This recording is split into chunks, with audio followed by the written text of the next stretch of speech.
비타민의 효능에 대해서 많이 공부도 했고 강의도 많이 했었어요. 그래서 그거 이제 정리한 거, 왜 우리 피부에 비타민이 피부에 주는 영향, 뭐 이제 이런 거예요. 보통 보면은 이거는 제가 이제 레티팜 이 독일 비타민 화장품을 수입하면서부터 계속해서 말씀드렸던 제품 서기 내용이거든요. 그래서 비타민 A 같은 경우에는 우리가 흔히 말씀드리면 이제 레티놀이라고 할 수 있고, 레티닐 팔미테이트 뭐인 거죠. 비타민 A는 지용성이에요. 네. 그리고 비타민 A 자체가 각질 정리하는 역할을 하거든요. 비타민 A가 순수 비타민 A를 레티놀이라 하고, 레티놀이 지금 현재 주름 잡아주고, 그다음 모공 축소시켜주고, 각질 정리해주고, 탄력 잡아주고, 미백 작용하는, 그 다음에 피부 재생을 시켜주는 이런 다양한 기능을 가지고 있어서 레티놀을 상당히 많이 좋아하거든요. 지금 제 방송을 보시고 있는 고객님들께서 만약에 여드름 피부다 그래도 저는 레티놀을 비타민 A 제품 레티놀을 권해드릴 거고요. 그 다음에 주름, 잔주름이 생기기 시작한다 해도 저는 레티놀을 제일 먼저 권해드리고, 기미가 있어서 고민이다 하시는 분들도 저는 비타민 C와 레티놀이 들어가 있는 비타민 A 제품을 권해드리거든요. 그 정도로 비타민 A가 피부에 미치는 영향은 상당히 많아요. 그러니까 첫 번째 이제 각질 정리. 그러니까 이게 이제 이쪽 그 피부과 학회나 화장품 쪽에서 비타민 A라는 것은 상당히 우리 피부에 꼭 필요한 성분이고, 우리 피부를 건강하게 만들기 위해서는 이 비타민 A 성분이 굉장히 좋은 성분이다, 이렇게 알고 있어요. 그 다음 각질 정리 시켜주고요. 그 다음에 세포 재생 시켜주는 역할도 하고 있고요. 그 다음에 콜라겐을 생산할 때도 이 비타민 A가 필요해요. 레티놀이 필요하고요. 그 다음에 피지 분비 조절할 때도 비타민 A가 필요해요.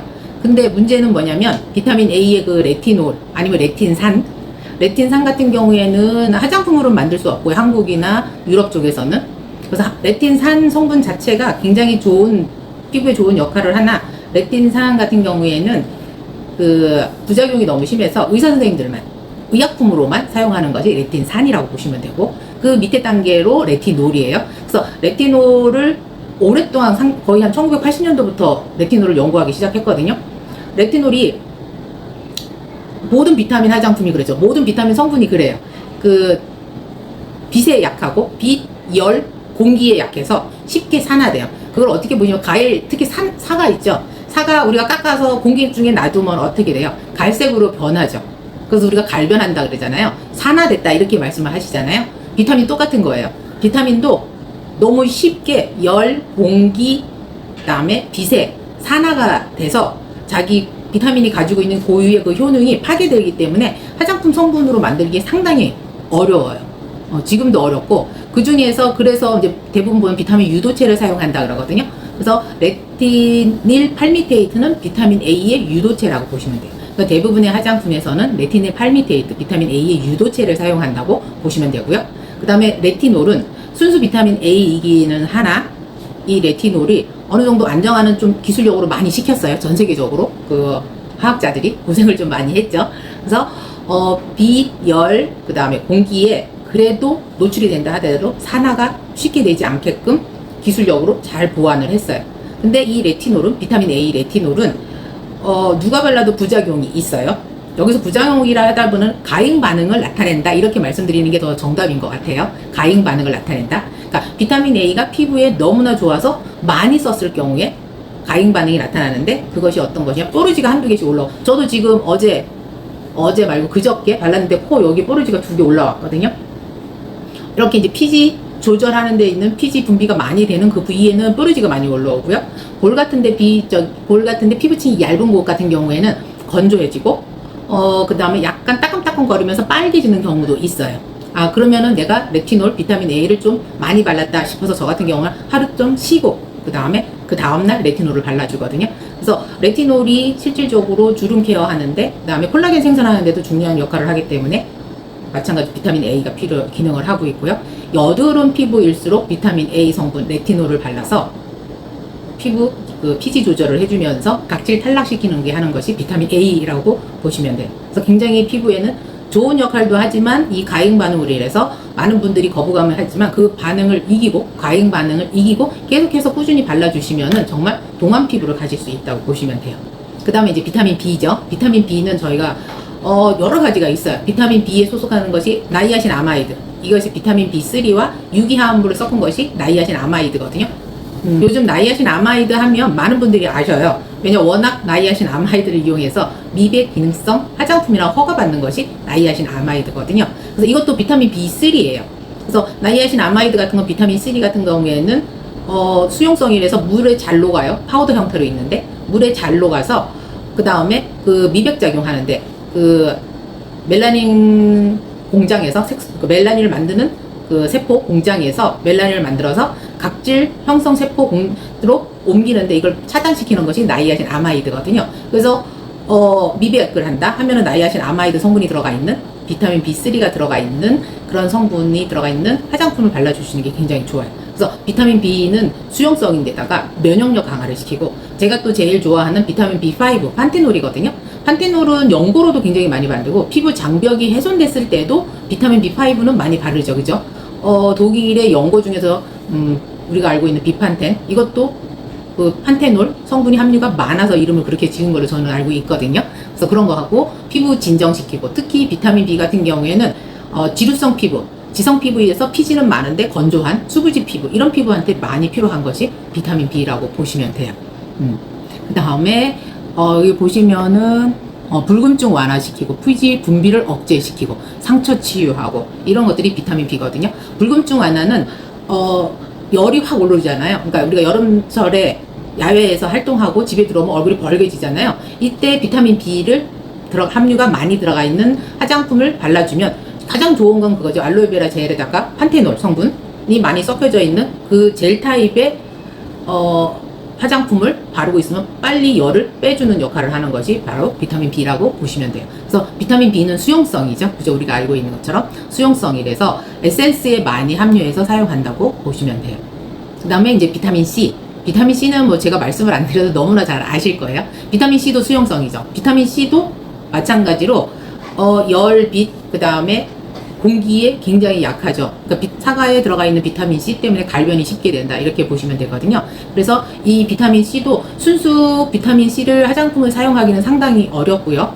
그래서 대부분의 유도체를 많이 사용하죠. 그래서 아스코르빅 엑시드라던가 뭐 글리코사이드 뭐 이런 성분들 같은 것이 비타민 C의 유도체라고 보셔서 화장품 성분에서 비타민 C를 유도체로 많이 사용하고 있고요. 비타민 C는 뭐 많은 분들이 알고 계시는 미백 작용을 하죠. 피부톤을 옅게, 그러니까 화사하게 맞춰주는 것이 비타민 C고, 그 다음에 면역력을 높여주고, 또 한 가지 비타민 C가, 그러니까 콜라겐 생성에 직접 관여를 하지 않으나 콜라겐, 그러니까 솜니아세포, 피부 진피층 안에서 콜라겐을 만들려면 솜니아세포가 콜라겐을 만들 때 필요한 것이 비타민 C가 촉매제 역할을 해줘야지만 비타민 A로 자체로 콜라겐을 만들 수 있어요. 그래서 비타민 C가 충분해야지만 피부가 탄력이 있고 힘이 에너지가 있어 보이는 것이 바로 비타민 C거든요. 그런 역할도 하고 그 다음에 상처 치유나 비타민 전체가 상처 치유나 이런 역할은 당연히 하고 있고요.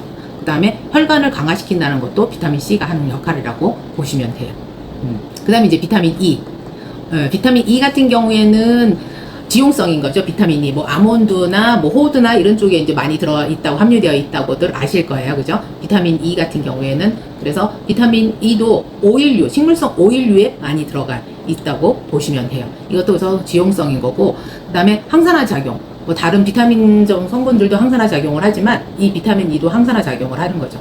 항산화 작용은 요즘은 뭐 TV에서나 뭐 유튜브에서나 많이들 말씀하시죠. 저도 여러 번이 말씀드렸던 것처럼 저희가 호흡하면서부터도 우리 세포에서는 열을 발생하면서 에너지를 발생하면서 그 다음에 그 찌꺼기가 나오는데 그게 프리 레디컬이거든요. 근데 우리 프리 레디컬이 우리 몸 세포 속 안에 구석구석 쌓여 있어요. 그걸로 인해서 피부 노화를 잡아주는 거고 몸속 안에서 산화작용을 하는 거거든요. 그래서 최대한 이 프리 레디컬을 잡아줘야 되는데 이 프리 레디컬을 잡는 것이 바로 항산화 작용이라고 보시면 돼요. 그러면 보통 대부분의 비타민 성분들이 대부분 이 항산화 작용을 하고 있고 뭐 토마토의 라이코펜이라던가 가지 보라색의 안토시안 성분 이런 성분들이 다 항산화 작용을 하는 그런 물질들이라고 보시면 되는 거죠. 그래서 그 다음에 그 비타민 E 같은 경우에는 화장품 성분으로 쓸 때는 이 피부에 수분이 없어서 뻣뻣한 느낌들이 있죠. 근데 비타민 E를 발라주면은 이게 굉장히 보들보들해져요. 그러니까 피부를 유연하게 만드는 것이 바로 비타민 E라고 보시면 되거든요. 이렇게 비타민 제가 지금 한 15분 정도 얘기를 한 것 같아요. 비타민에 대해서. 무슨 강의를 하나 보셨나 생각하실 수도 있고 지루할 수도 있는데 한 번쯤은 요거 보시면서 아, 비타민이 우리 피부에도 상당히 많이 필요로 하구나. 그래서 이렇게 비타민을 골고루 비타민 A, B, C, E 이 외에도 뭐 비타민 K도 있고 뭐 다양해요. 다양한데 대표적인 비타민만 이제 말씀을 드리거든요. 이렇게 비타민이 우리 피부를 건강하게 만들고 동안으로 젊게 오랫동안 유지하는 것이 바로 이런 비타민 성분들이구나 하고 아시면은 다음부터 화장품을 선택하실 때에도 기왕이면은 비타민이 한두 개쯤 들어가 있는 거를 선택하시면 좋겠죠. 그죠? 그래서 비타민이 상당히 필요해요. 기본적으로 수분이 충분히 채워지는 것도 굉장히 중요한데요. 우리 피부에 비타민이 꼭 필요해요. 주름 잡아줄 때도 주름이 생기지 않게끔 해주는 것도 비타민이 굉장히 많은 역할을 하는 거고요. 비타민 A 같은 경우는 각질 정리해주기 때문에 이 턴오버 주기, 각질 주기를 맞춰주는 것도 비타민 A가 하는 거고, 그 다음 대표적인 게 비타민 C. 비타민 C 같은 경우에는 미백작용도 하지만 혈관도 강화시켜주고 면역력도 강화시켜주고, 그죠?